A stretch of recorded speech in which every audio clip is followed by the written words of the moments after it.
Udah, mulailah. Oke. Assalamualaikum warahmatullahi wabarakatuh.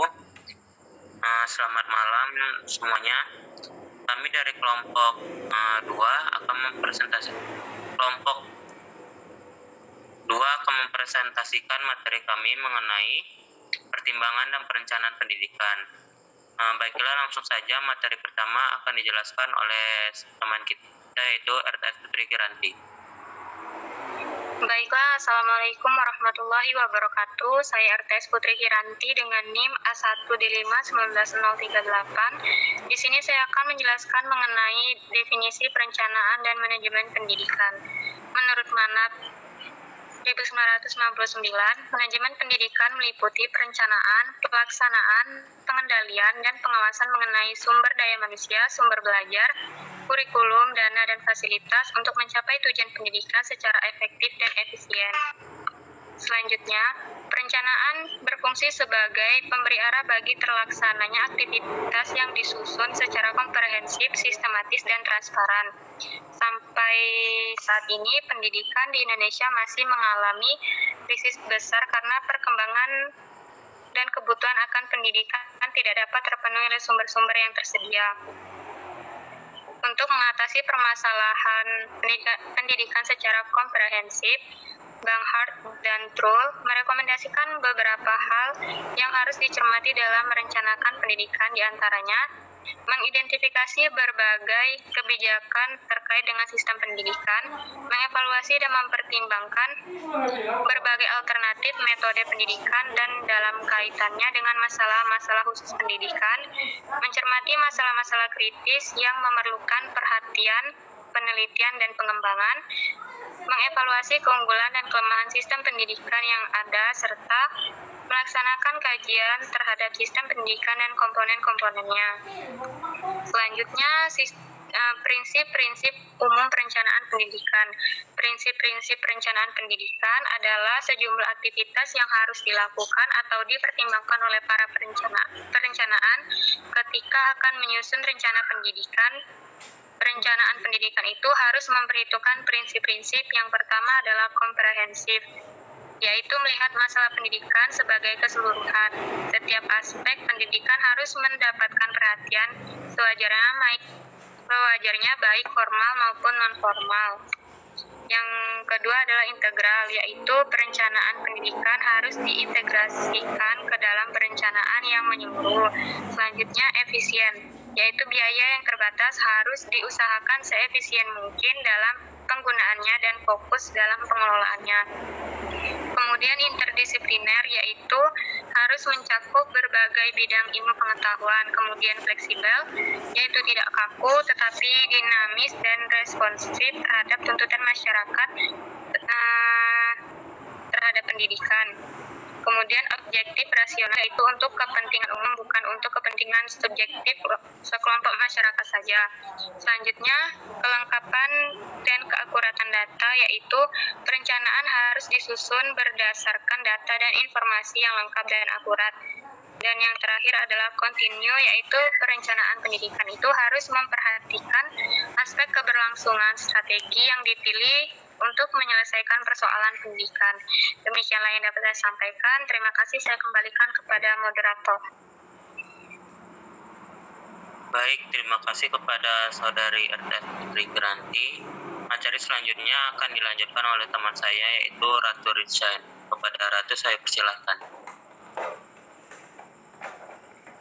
Baiklah, terima kasih atas waktunya. Saya Ratu Ritsain akan melanjutkan materi mengenai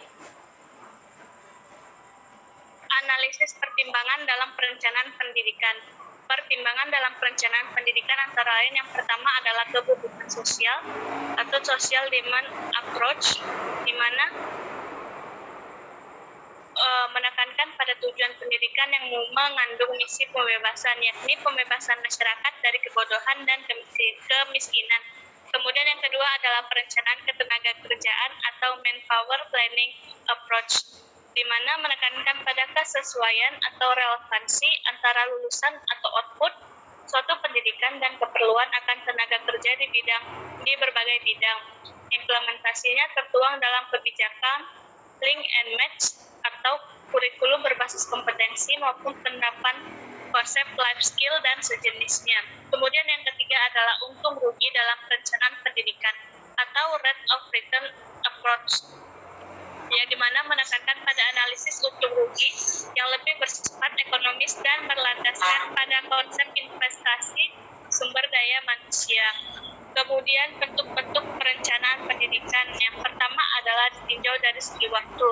Perencanaan pendidikan dapat dibedakan atas perencanaan jangka panjang antara 11 sampai 30 tahun, perencanaan jangka menengah antara 5 sampai 10 tahun, dan perencanaan jangka pendek antara 1 sampai 4 tahun. Ketiga bentuk perencanaan tersebut berkaitan antara satu dengan yang lainnya. Kemudian yang kedua adalah berdasarkan ruang lingkupnya, di mana perencanaan pendidikan dapat dibedakan atas yang pertama adalah perencanaan makro level nasional yang meliputi seluruh usaha pendidikan. Baiklah, selanjutnya itu kesimpulan. Perencanaan pendidikan merupakan dasar pelaksanaan kegiatan dalam pendidikan dengan melihat ke masa yang akan datang, sehingga tujuan dari pendidikan juga dapat terwujud sesuai harapan. Perencanaan berfungsi sebagai pemberi arah bagi terlaksananya aktivitas yang disusun secara komprehensif, sistematis, dan transparan. Melalui perencanaan dapat dijelaskan tujuan yang akan dicapai, ruang lingkup pekerjaan yang akan dijalankan, orang-orang yang terlibat dalam pekerjaan itu, berbagai sumber daya yang diperlukan, serta langkah-langkah dan metode kerja yang dipilih berdasarkan urgensi dan prioritasnya.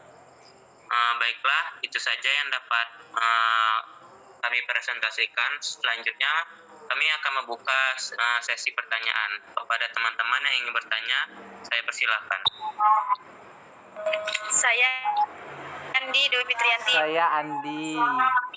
Karlina Oktaviani. Fitrianti. Saya Andi. Baiklah, kepada saudari Dwi Karlina Fitrianti, Oktaviani. saya persilahkan. Dwi. Saya ya? Baik. Sebelumnya terima kasih kepada moderator yang telah memberikan saya kesempatan. Assalamualaikum warahmatullahi wabarakatuh. Perkenalkan, saya Dwi Fitrianti dengan NIM A1D5190035. Izin bertanya, di makalah saudara terdapat statement mengenai saat ini pendidikan di Indonesia masih mengalami krisis besar karena perkembangan dan kebutuhan akan pendidikan tidak dapat terpenuhi oleh sumber-sumber yang tersedia. Pertanyaannya, menurut Anda solusi apa yang harus dilakukan untuk mengatasi hal tersebut? Terima kasih. Baik, terima kasih kembali kepada saudari Dwi Fitrianti. Pada teman-teman yang ingin bertanya, saya persilahkan. Saya Andi. Saya moderator, moderator Devi. Andi. Moderator. Andi. Baik, kepada saudara Andi Mulyadi Siombing, saya persilahkan. Baik, terima kasih kesempatannya moderator. Sebelumnya perkenalkan, nama saya Andi Mulyadi Siombing dengan NIM A1D5190044. Izin bertanya mengenai dalam makalah saudara, pertimbangan dalam perencanaan pendidikan di Indonesia, khususnya kebutuhan sosial di tanah air. Bagaimana konsep perencanaan pemerataan pendidikan di Indonesia, sedangkan keakuratan data masih dapat dimanipulasi. Bagaimana agar pendidikan di Indonesia dari segi sumber daya manusia dan surplus tepat sasaran? Terima kasih. Baik, terima kasih kembali. Selanjutnya kepada teman-teman yang ingin bertanya, saya persilakan. Saya moderator, Devi moderator. Devi moderator. Karlina. Baiklah, kepada saudari Desi Safitri, saya persilakan. Baik, terima kasih kepada moderator. Perkenalkan, nama saya Desi Safitri dengan NIM A1D5190047. Izin memberikan pertanyaan. Tadi di makalah kalian sudah dijelaskan tentang perencanaan pembelajaran. Yang ingin saya tanyakan, bagaimana perencanaan pembelajaran yang ideal menurut tuntutan kurikulum yang berlaku? Terima kasih. Baik, terima kasih kembali. Apakah pada teman-teman masih ada yang ingin bertanya? Jika ada, Karlina silakan. moderator. Saya moderator. Baiklah, pada saudari Herlina Oktaviani, saya persilakan. Yang direncanakan nanti. Terima kasih kepada moderator. Saya izin bertanya. Dalam makalah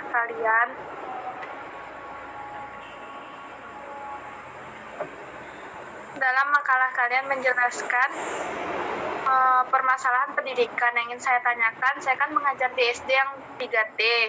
Bagaimana cara saya sebagai mahasiswa kampus mengajar untuk membantu dalam menghadapi permasalahan pendidikan yang terjadi agar sekolah yang 3T ini menjadi sekolah yang maju? Terima kasih. Baik, terima kasih kembali. Apakah tadi masih ada yang ingin bertanya? Saya moderator. Baiklah, pada saudari Devi saya persilakan. Baiklah, terima kasih sebelumnya kepada moderator. Perkenalkan, saya Devi Septianti, NIM A1D51952, izin bertanya kepada kelompok penyaji. Menurut kalian, mengapa kegiatan evaluasi pembelajaran harus ada suatu perencanaan? Apa alasannya? Dan mengapa perencanaan dijadikan pedoman dalam suatu pelaksanaan kegiatan? Terima kasih. Baiklah, terima kasih kembali pada teman-teman. Apakah masih ada yang bertanya? Jika tidak, kami akan langsung menjawab pertanyaannya.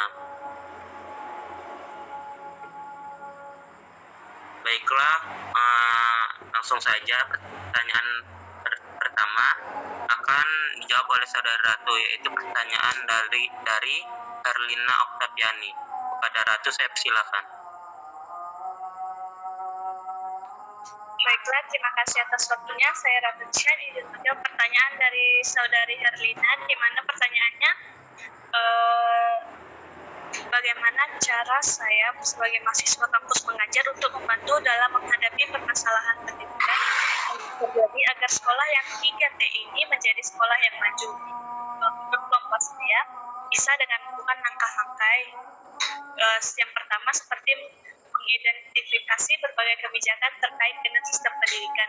Kemudian yang kedua, kita bisa mengevaluasi dan mempertimbangkan berbagai alternatif metode pendidikan dan dalam kaitannya dengan masalah-masalah khusus pendidikan. Kemudian yang ketiga, kita dapat mencermati masalah-masalah kritis yang memerlukan perhatian, penelitian, dan pengembangan. Kemudian yang keempat, kita juga dapat mengevaluasi keunggulan dan kelemahan sistem pendidikan yang ada, serta yang terakhir adalah melaksanakan kajian terhadap sistem pendidikan dan komponen-komponennya. Dan yang terakhir, kita juga bisa berkolaborasi dengan guru dan kepala sekolah hal-hal apa saja yang ingin diperbaiki agar sekolah tersebut semakin maju. Terima kasih, saya kembalikan kepada moderator.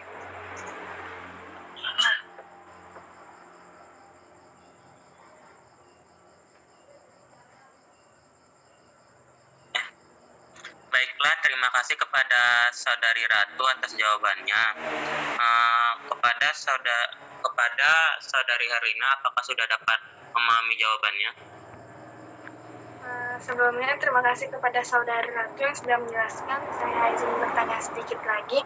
Kan tadi menyinggung tentang berkolaborasi dengan kepala sekolah.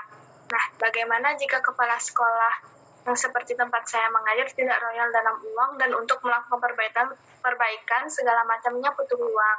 Padahal uang yang akan dikeluarkan itu ya uang sekolah, namun dipegang dengan yang masih milik keluarganya.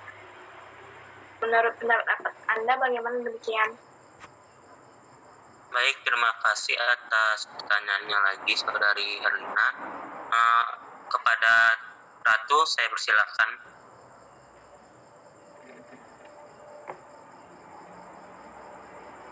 Baiklah, terima kasih atas waktunya. Menurut saya itu bisa dilakukan penyelidikan dan jika sudah ada bukti, bisa dilakukan ancaman kepada kepala sekolah, ancaman yang baik, yang mana agar ia mau mengeluarkan uang untuk memajukan sekolah atau juga bisa dengan mendesak secara baik kepala sekolah secara terus-menerus jika memerlukan uang. Atau bisa juga dengan cara seperti sekolah penempatan saya itu adalah dengan mendiskusikannya terlebih dahulu kepada guru pendamping sekolah, di mana guru pendamping sekolah tersebut yang membicarakannya terhadap kepala sekolah. Terima kasih. Saya kembalikan kepada moderator. Baik, terima kasih atas jawabannya Saudari Ratu. Kepada Saudari Herlina, apakah sudah dapat memahami jawabannya? Baiklah, terima kasih kepada Saudari Ratu dan moderator yang telah mempersilahkan saya. Saya sudah cukup paham dengan jawabannya. Baik, terima kasih kembali kepada Saudari Herlina. Pertanyaan selanjutnya yaitu pertanyaan dari Saudara Andi Mulyadi Sombing, di mana pertanyaannya akan dijawab oleh saya sendiri. Di mana pertanyaannya yaitu bagaimana konsep perencanaan pemerataan pendidikan di Indonesia, sedangkan keakuratan data yang masih dapat dimanipulasi oleh beberapa oknum, agar pemerataan pendidikan di Indonesia dari segi SDM serta sarana prasarana penunjang dapat tercukupi dan tepat sasaran. Baiklah, jawabannya yaitu konsep pendekatan kebutuhan sosial ini dipakai. Maka ada beberapa hal yang perlu dipertimbangkan untuk memperoleh keakuratan data. Perhatikan oleh penyusun perencanaan. Dalam merancang perencanaan pendidikan, antara lain yaitu melakukan analisis tentang pertumbuhan penduduknya, melakukan analisis tentang tingkat partisipasi warga masyarakatnya dalam pelaksanaan pendidikan.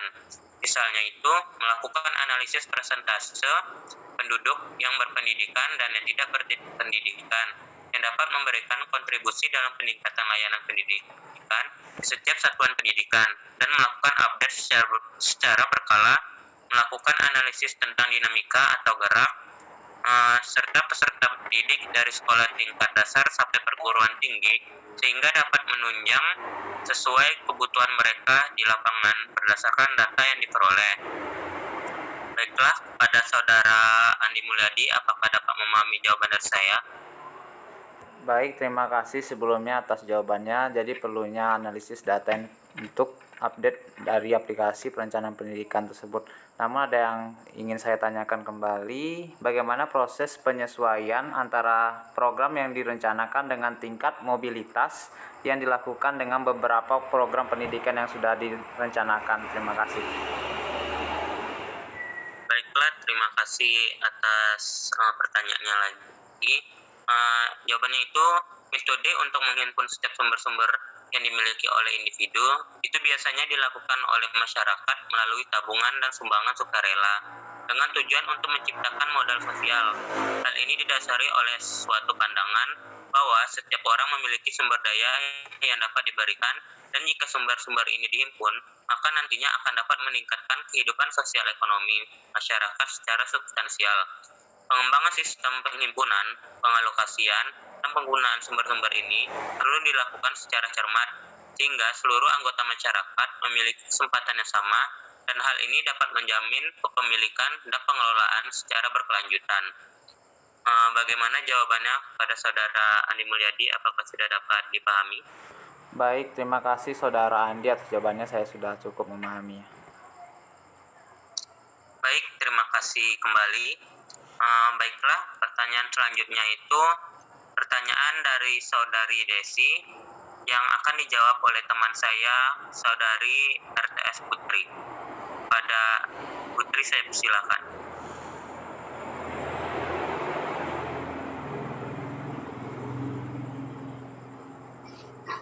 Baik, Assalamualaikum warahmatullahi wabarakatuh. Izin menjawab pertanyaan dari Saudari Desi, yang mana pertanyaannya, bagaimana perencanaan pembelajaran yang ideal menurut tuntutan kurikulum yang berlaku? Perencanaan yang ideal menurut tuntutan kurikulum yang berlaku tentunya telah memenuhi kriteria yang harus dilakukan dalam pembelajaran sesuai dengan kurikulum yang sedang berjalan. Perencanaan setidaknya meliputi 3 hal pokok, yaitu pendahuluan, kegiatan inti, kemudian penutup. Dalam satu paket perencanaan telah tergambarkan model pembelajaran dengan jelas. Kemudian di dalam strategi hingga taktik mengajar juga telah disebutkan pada rencana pembelajarannya. Menurut Uzair Usman dalam bukunya Menjadi Guru Profesional, menyebutkan persiapan mengajar yang baik harus memenuhi kriteria materi dan tujuan mengacu pada garis besar program pengajaran, proses belajar, mengajar menunjang pembelajaran aktif dan mengacu pada analisis materi pelajaran. Terdapat keselarasan antara tujuan materi dan alat penilaian. Kemudian mudah dipahami atau dimengerti. Dalam perencanaan pembelajaran, hal yang perlu ditampilkan pertama kali adalah standar kompetensi. Selanjutnya dijabarkan dalam kompetensi dasar, sebuah topik dari topik yang akan dibahas, kemudian ditentukan pula indikator yang akan dicapai. Berikutnya, tujuan pembelajaran yang seterusnya diberikan gambaran atau deskripsi singkat mengenai materi yang akan disampaikan. Kemudian, pendekatan dan metode yang dipakai, sedangkan di dalam kegiatan inti hingga kegiatan akhir, taktik yang akan dilakukan meliputi membuka dengan doa, menyampaikan materi pertemuan, selanjutnya ditutup dengan doa penutup. Di bagian akhir disebutkan pula sumber ajar, alat, media, teknik penilaian, bentuk penilaian, instrumen, dan kriteria penilaian. Demikianlah yang dapat saya sampaikan. Saya kembalikan kepada moderator. Baik, terima kasih kepada Saudari RTS Putri atas jawabannya. Kepada Saudari Desi, apakah sudah dapat memahami jawabannya? Baik, terima kasih. Tapi saya ingin menanyakan kembali, apakah perencanaan pendidikan yang ideal menurut kurikulum yang berlaku ini sudah berlaku di Provinsi Jambi? Terima kasih. Baik, terima kasih atas pertanyaannya. Pada Saudari RTS Putri, saya silakan. Baik, izin menjawab sanggahan ataupun tanggapan dari Saudari Desi. Menurut saya kurikulum yang ideal ini sebagian besar sudah dilaksanakan di Provinsi Jambi, khususnya di Kota Jambi. Seperti yang sudah saya jelaskan tadi poin-poinnya. Terima kasih, saya kembalikan kepada moderator. Baik, terima kasih atas jawabannya Saudari RTS. Pada Saudari Desi, apakah sudah dapat memahaminya? Baik, terima kasih kepada Saudari RTS yang sudah menjelaskan. Saya sudah paham. Baik, terima kasih kembali kepada Saudari Desi. Pertanyaan selanjutnya yaitu pertanyaan dari Saudari Dwi Fitrianti, di mana akan saya jawab sendiri. Yaitu pertanyaannya itu, saat ini pendidikan di Indonesia masih mengalami krisis besar karena perkembangan dan kebutuhan akan pendidikan tidak dapat terpenuhi oleh sumber-sumber yang tersedia. Pertanyaannya itu, menurut Anda solusi apa yang harus dilakukan untuk mengatasi hal tersebut? Untuk mengatasi permasalahan pendidikan secara komprehensif, Bang Harvard dan Trul merekomendasikan beberapa hal yang harus dicermati dalam merencanakan pendidikan. Di antaranya itu, yang pertama, mengidentifikasi berbagai kebijakan terkait dengan sistem pendidikan. Dan yang kedua, mengevaluasi dan mempertimbangkan berbagai alternatif metode pendidikan dan dalam kaitannya dengan masalah-masalah khusus pendidikan. Yang ketiga, mencermati masalah-masalah kritis yang memerlukan perhatian, penelitian, dan pengembangan. Dan yang keempat, mengevaluasi keunggulan dan kelemahan sistem pendidikan yang ada, serta yang terakhir, melaksanakan kajian terhadap sistem pendidikan dan komponen-komponennya. Baiklah, kepada Saudari Dwi Fitrianti, apakah sudah dapat memahami jawaban dari saya? Oke, baik. Terima kasih atas jawabannya. Jawabannya saya sudah dapat menerimanya dan dapat mengerti. Terima kasih. Baik, terima kasih kembali kepada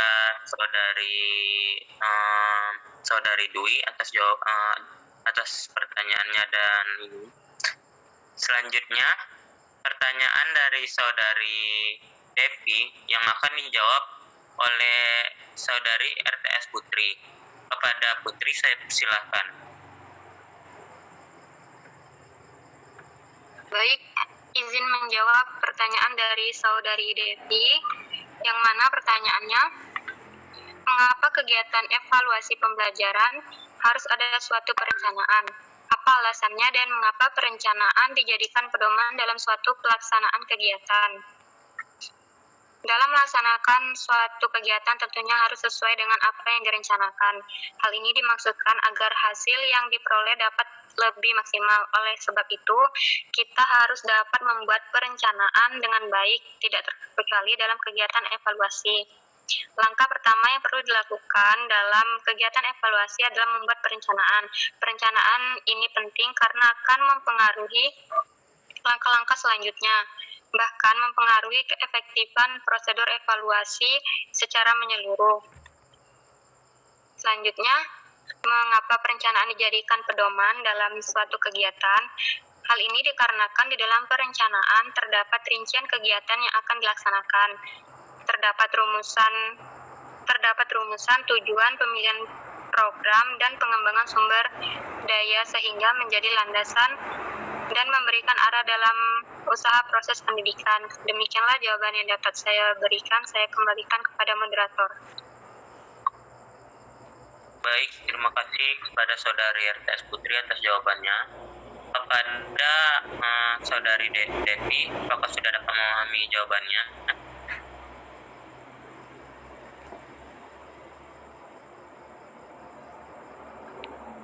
Baiklah, terima kasih sebelumnya kepada Saudari RTS Putri. Saya sudah cukup mengerti dengan jawabannya.